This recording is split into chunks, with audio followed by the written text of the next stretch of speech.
Now we're going to bring on Tanya Donati, the founder of Mother Kombucha. I'm really excited about this. Tanya, welcome to the live stream at BevNet Live. Thanks, Mike. Can you believe this? Look how many people are here. And I know. Super exciting. And I'm super excited that we get to have a conversation.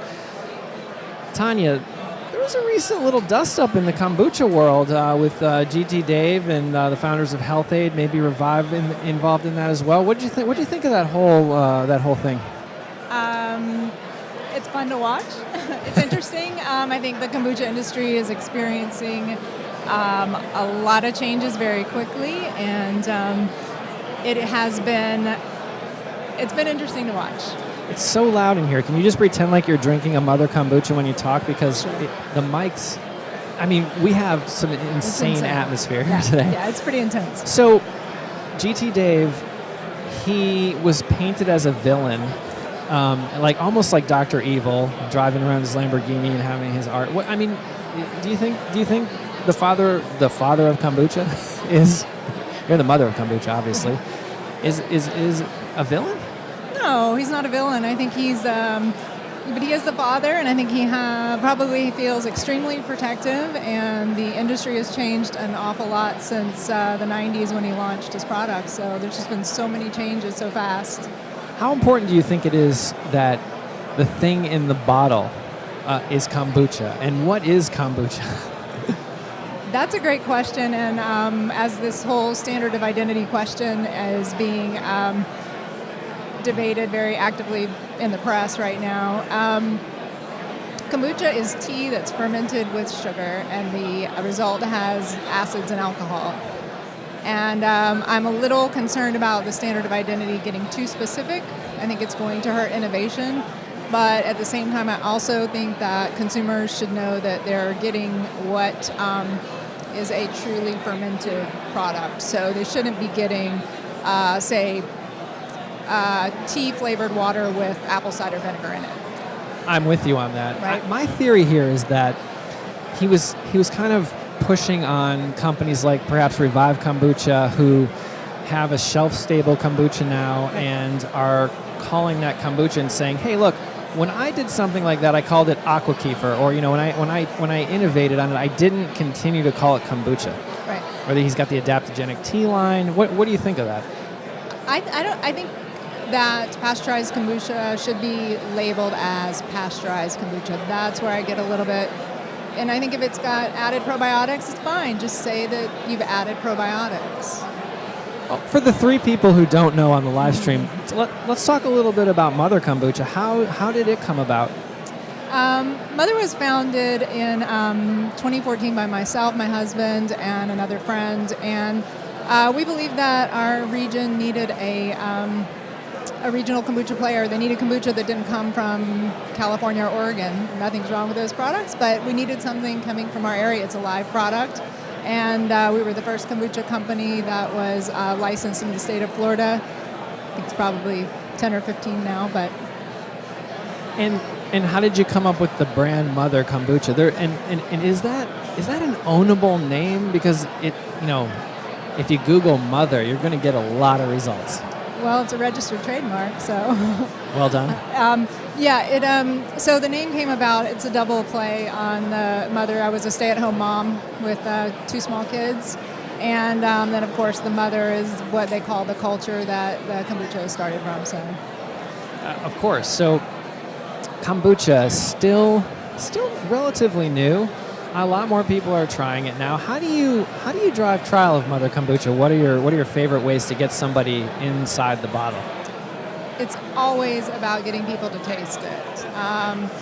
Kombucha, because there's such a wide variety of product, and the early brands, especially like GT's, is extremely vinegary and intense in flavor. There's people who've never had kombucha, so getting trial for those people. And then there's also people who have had kombucha but think that they hate it. So demoing, events, anytime we can give product away and get it in their mouth and let them know that there's a variety of ways that kombucha can be made, and it actually can be delicious. It can be paired with foods. It can be used as a cocktail mixer. It can be an alcohol replacement. All of those things. There's still a lot of education in that realm. And how are you how are you taking? What role are you taking in educating the consumer right now? Myself personally, or Sure. the company Well, the in company. general? The company. Can you expound on that a little bit? What Like, I do you mean is, there's a lot of things out there that we know about kombucha. Like you said, Right. it's a fermented tea, Right. and it's a living Right. it's a living beverage, Right. and you've got the GT Daves of the world out there and the Health Aids of the world, and some of the larger competitors who are doing a lot of education. Do you feel like that you can just piggyback on that education, or are you doing your own education? With our labeling, we're pretty clear of what's in there, that it's got probiotics, that it's high in B vitamins, and organic acids. We talk about that when we're demoing. We talk about how we're different in that our product has between 30 to 80% less calories than our competitors. So there is education that goes on as far as still letting people know what kombucha is. And do you favor doing like science testing around the effects of probiotics and the amount of probiotics that are a person should consume, or because I think there's a lot of people out there who are naysayers about probiotics, and then there are people out there who are like, yes, it's probiotic gut health is the thing. I think that probiotics is one element to the magic that is kombucha, honestly. Probiotics are a part of it, and I definitely think there needs to be more science to prove what we all just feel intuitively about it. But I think the really high levels of naturally occurring B vitamins, especially B12, and the organic acids, drinking kombucha is very much like what people have been doing for a long time and believe wholeheartedly in, of putting the tablespoon of apple cider vinegar in their water and drinking it in the morning, or putting the lemon in their water to help cleanse and purify. So I think there's a lot more going on with kombucha than just the probiotics. That's interesting. In terms of, we talked about innovation before. What's innovation look like from other kombucha? You're more than kombucha, right? You have a switchel. You have some other. We do have a switchel. We're actually discontinuing our switchel this summer because we're not a switchel company, and we've decided that. I'm so glad to hear you say that. I mean, I loved your switchel, but I think it was confusing. Yeah, it was confusing on the shelf because it was always getting put with our kombucha, and then people would drink it, and even though it didn't say kombucha, it just got lumped in. And so there have been a lot of interesting switchel companies come about, and we're turning the switchel over to them as we continue to focus. The kombucha is keeping us extremely busy right now. That's a great insight for entrepreneurs out there who are, kind of spreading themselves too thin. It's a focus insight, right? Right, absolutely. What about the show? Have you seen anything interesting here?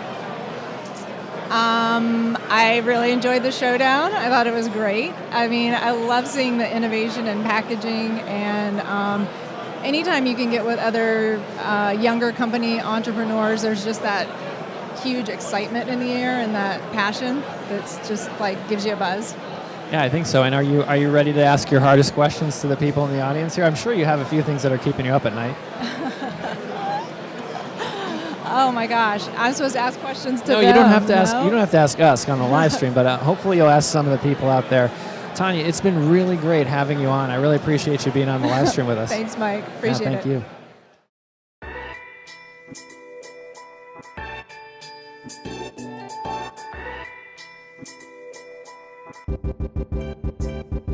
you.